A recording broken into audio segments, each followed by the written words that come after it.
আসসালামু আলাইকুম। আশা করছি আলহামদুলিল্লাহ আপনারা সবাই খুব ভালো আছেন। আজকে আমি আটা দিয়ে 3টি ভিন্ন স্বাদের পুরি তৈরি করে দেখাবো খুব সহজে। একদমই বোঝা যাবে না এটা আটা, মনে হবে যে ময়দা দিয়েই এগুলো বানানো।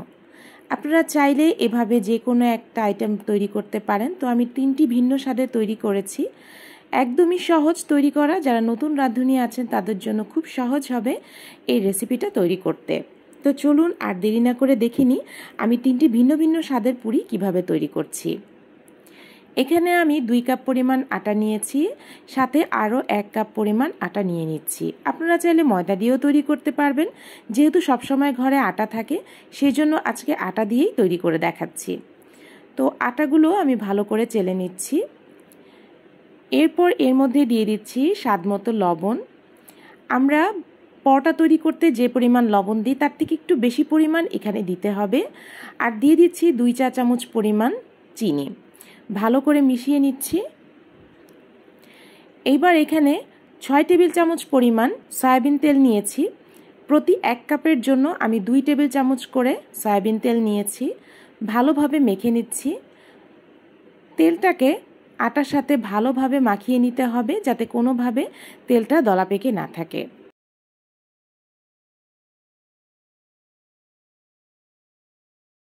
এবার মুঠি করে দেখব যে কি পরিমাণ মুঠি হচ্ছে। দেখুন, এটা কিন্তু একদমই পারফেক্ট হচ্ছে। হাতে মুঠ করে যখন ধরবো তখন ভালোভাবে একটা মুঠি হবে, আর ছাড়িয়ে দিলে পুরো ঝুরঝুরে হয়ে যাবে। তো এই পর্যায়ে আমি নর্মাল টেম্পারেচারের পানি অল্প অল্প করে দিয়ে সফট একটা ডো তৈরি করে নিব। আসলে শোনার পাশাপাশি দেখলেও কিন্তু অনেক কাজ শেখা যায়। তো আপনারা আমার কথাগুলো শোনার পাশাপাশি দেখার চেষ্টা করবেন, আর স্কিপ না করে সম্পূর্ণ প্রথম থেকে শেষ পর্যন্ত রেসিপিটা দেখবেন। আশা করছি আপনারা এটা দেখে কোনোভাবেই পুরি তৈরি করতে আর ফেল হবেন না। সাকসেসফুলভাবে যে কোনো সময় আপনারা পুরিটা তৈরি করতে পারবেন। তো ভালোভাবে মাখিয়ে আমি যেই পাত্রে রেস্টে রাখবো ডোটা, তার মধ্যে একটু সয়াবিন তেল মাখিয়ে নিচ্ছি। আর আটার ডোর চারপাশে এভাবে তেল মাখিয়ে নিচ্ছি, সয়াবিন তেল মেখে এখন রেখে দেব প্রায় আধা ঘন্টার জন্য। এভাবে রেস্টে রাখলে পুরিগুলো তৈরি করতে খুবই ভালো হবে, অনেকটা সফট হয়ে আসবে। তো এখন আমি একটা তাওয়াল ভালো করে পানি দিয়ে ভিজিয়ে ভালো করে নিংড়ে পানিটা ফেলে দিয়ে এখন ভিজা তাওয়ালটা দিয়ে ঢেকে রাখছি প্রায় আধা ঘন্টার জন্য। এইদিকে আমি একটা পুর তৈরি করে নেব। আমি আজকে কিমা পুরি তৈরি করব। এজন্য এখানে আমি 1 কাপ পরিমাণ পেঁয়াজ একদম সামান্য একটু সয়াবিন তেল দিয়ে হালকা একটু ভেজে নিলাম। যে পর্যায়ে পেঁয়াজটা হালকা একটু নরম হয়ে এসেছে, আমি এখানে 1 কাপ পরিমাণ কিমা দিয়ে দিয়েছি। আমি গরুর মাংস নিয়েছিলাম। গরুর মাংসটা ভালোভাবে সেদ্ধ করে হালকা একটু আদা রসুন দিয়ে লবণ দিয়ে সেদ্ধ করে ব্লেন্ডারে ব্লেন্ড করে নিয়েছিলাম। তো সেটাই এখানে দিয়ে দিলাম 1 কাপ পরিমাণ। আপনারা চাইলে মুরগির মাংস দিয়েও এভাবে কিমা তৈরি করে নিতে পারেন। দিয়ে দিলাম 1 চা চামচ পরিমাণ ভাজা জিরার গুঁড়া আর 1 চা চামচ পরিমাণ গরম মশলার গুঁড়া। কিছুক্ষণ একটু ভেজে নেব, আর চেষ্টা করবেন তেলের পরিমাণটা একদমই কম রাখতে। আর এখানে দিয়ে দিলাম মিহি করে কুচি করা কাঁচামরিচ এবং ধনিয়া পাতা। চেষ্টা করবেন সব কিছু একদম মিহি করে কুচি করতে, যেহেতু এটা পুরির একটা পুরিটা বেলার পরে কিন্তু বের হয়ে আসবে বড় বড় থাকলে। তো একদমই চেষ্টা করবেন পেঁয়াজ, কাঁচামরিচ অথবা ধনিয়া পাতা সব কিছু একটু মিহি কুচি করতে। তো সামান্য একটু লবণ দিয়ে দিলাম, আর কিমা সেদ্ধ করার সময় কিন্তু আমি লবণ দিয়েছি, সেটা বুঝে এখানে অল্প পরিমাণ দিলাম। তো কিমাটা একদমই রেডি হয়ে গেল, একটু ঠান্ডা করে নিচ্ছি।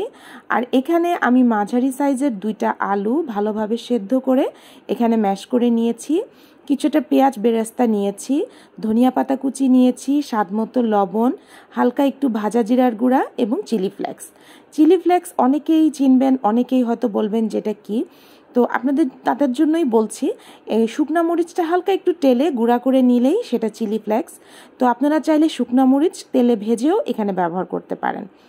তো আমি সব কিছু ভালোভাবে মেখে নিচ্ছি। একদম সবার শেষে ধনিয়া পাতাটা মাখবো। আর এই যে ধনিয়া পাতাটা লাস্টে মাখলে ধনিয়া পাতার ঘ্রাণটাও খুব সুন্দর থাকে। তো আলু ভর্তাটা তৈরি করা হয়ে গেল, এর মাঝে এখন ধনিয়া পাতাটা দিয়ে দিব। তো ধনিয়া পাতা দেওয়ার আগে আমি একটু টেস্ট করে দেখলাম ঝালটা একটু কম আছে, আর আলু পুরিতে কিন্তু ঝালটা বেশি না হলে ভালো লাগে না।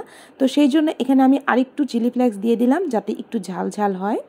আপনারা আপনাদের টেস্ট অনুযায়ী ঝালটা দেওয়ার চেষ্টা করবেন। তো ভালোভাবে মেখে এখন রেখে দিচ্ছি। আর আপনারা চাইলে এখানে সামান্য একটু বিট লবণ ব্যবহার করতে পারেন। আমি যেহেতু পুরি তৈরি করার শেষে হালকা একটু বিট লবণ ছিটিয়ে দিয়েছিলাম, সেই জন্য আর আগে ব্যবহার করলাম না। আর এখানে আরেকটা বানাবো আমি ডিম পুরি, সেজন্য একটা ডিম সেদ্ধ করে নিয়েছি, সামান্য একটু ভাজা জিরার গুঁড়া নিয়েছি, ধনিয়া পাতা কুচি নিয়েছি, স্বাদ মতো লবণ, পেঁয়াজ বেরেস্তা, চিলি ফ্লেক্স এবং একটু চাট মশলা। আপনারা চাট মশলা হাতে কাছে না থাকলে আপনারা চাইলে ম্যাগি যে স্বাদে ম্যাজিক মশলা আছে সেটা দিতে পারেন, অথবা হালকা একটু চটপটি মশলা এখানে দিতে পারেন। তো এখানে আমি ধনিয়া পাতা আর ডিম ছাড়া সব কিছু ভালো করে মেখে নিচ্ছি। আর ডিমটা হাতে যদি ভেঙে নেওয়া হয়, মেখে নেওয়া হয়, সে পর্যায়ে আমি এর আগে তৈরি করে দেখেছি ডিমটা বের হয়ে যায়।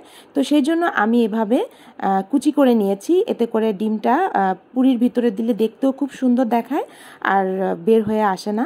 তো সবগুলো একসাথে মাখিয়ে আমি ধনিয়া পাতাটা শেষে দিয়ে দিচ্ছি। আরেকটা কথা, আপনারা যদি ফ্রোজেন করে রাখতে চান পুরি, সে পর্যায়ে পেঁয়াজ আপনারা হালকা ভেজে দিবেন তেলে, তাহলে এটা অনেক দিন ভালো থাকবে, বা ডিপ ফ্রিজে ফ্রোজেন করতে সুবিধা হবে, নষ্ট হবে না। আর এই যে আমার সবগুলো পুর একদমই রেডি। আমি এখন চলে এসেছি পুরিগুলো তৈরি করতে। আমি যে তাওয়ালটা দিয়ে ঢেকে রেখেছিলাম সেটা তুলে নিলাম, আর এই পর্যায়ে কিন্তু ডোটা একদমই সফট হয়ে গেছে। এখন ভালো করে আবারও একটু মথে নিব। অতিরিক্ত নরম করা যাবে না, ডোটা রেস্টে রাখার পরে কিন্তু অনেকটাই নরম হয়ে যাবে।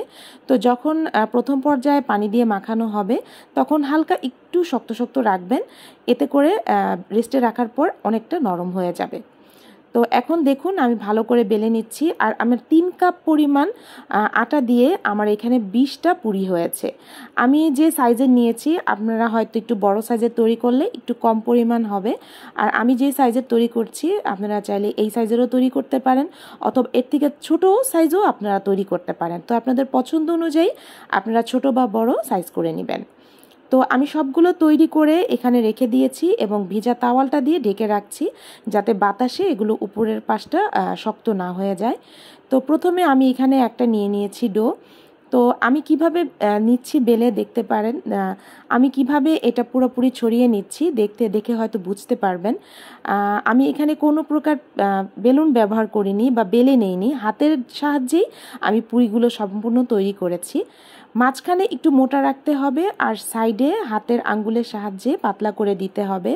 এর কারণ হচ্ছে দেখা যাবে ভিতরে পুর দিয়ে যখন আপনি মুখটা সিল করবেন, পুরটা ভিতরে যাওয়ার পর দেখা যাবে নিচের দিকটা অনেকটা পাতলা হয়ে যাবে। সেই জন্য মাঝখানে একটু মোটা রাখার চেষ্টা করবেন আর সাইডটা পাতলা রাখবেন। তো প্রথমে আমি যে ডিমের পুরটা আছে সেটা দিয়ে দিচ্ছি। পুরটা অতিরিক্ত পরিমাণ দেয়া যাবে না, এতে করে কিন্তু পুরিটা বেলার সময় ফেটে পুরটা বের হয়ে আসবে। তো একটু পরিমাণ মতো দেওয়ার চেষ্টা করবেন, আর এভাবে মুখটাকে বন্ধ করে দিতে হবে যাতে বের না হয়ে আসে। তো আমি এভাবে বানিয়ে কিছুক্ষণ রাখবো। তো এভাবে করে আমি এভাবে অনেকগুলো রেখে দিলাম। আর এবার আমি তৈরি করব আলু পুরি। তার জন্য আমি 4-5টা এভাবে ছড়িয়ে নিচ্ছি আর মাঝখানে একটু মোটা রেখেছি। আর আলু পুরি তৈরি করতে গেলে যেই ট্রিক্সটা আপনারা ফলো করবেন, আপনাদের জন্য একটা টিপস, আপনারা যে কটা পুরি তৈরি করবেন আলুটা সেই পরিমাণে গোল গোল করে ভাগ করে নেবেন, এতে করে সবগুলো পুরি একই সমান হবে, পুরগুলো একই সাইজের হবে, এক সমানভাবে আপনারা পুরটা দিতে পারবেন। তো দেখতেই পাচ্ছেন আমি কিভাবে পুরটা দিয়ে মুখটা বন্ধ করে দিয়েছি।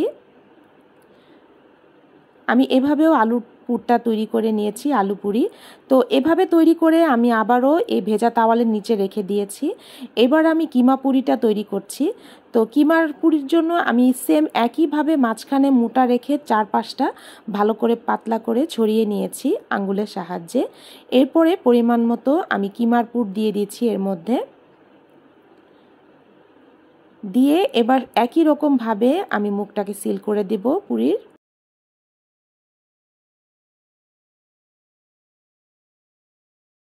পুরির মুখটা ভালো করে মুখ বন্ধ করতে হবে, তা না হলে কিন্তু বেলার সময় সব বের হয়ে আসবে। আর আমার কাছে যেটা মনে হয়েছে বেলুন দিয়ে বেলার থেকে এভাবে হাত দিয়ে বানালে কিন্তু পুরটা মোটেও বের হয় না আর খুবই সুন্দর হয়, পারফেক্ট হয় পুরি।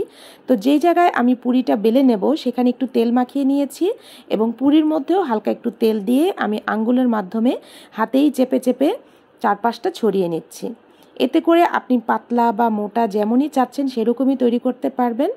আর আমি যে পুরিগুলো তৈরি করেছি যেই দিকটা ভাঁজ দিয়েছি সেটা নিচে রেখে এভাবে বেলে নিতে হবে, এতে করে আর পুরটা বের হয়ে আসবে না। তো দেখুন এভাবে একটা আমি বেলে নিয়েছি।